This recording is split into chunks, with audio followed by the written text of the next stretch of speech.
san'atkorni boy qiladi hakamlik. Kun orada to'y qiladi hakamlik.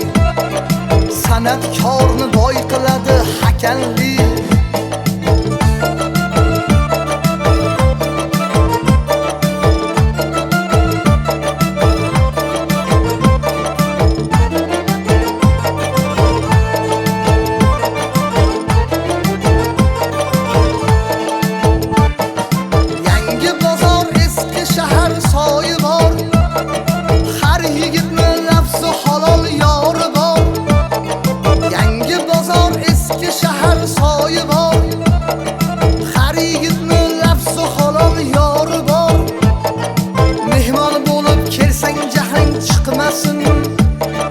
So'zlarida yomon degan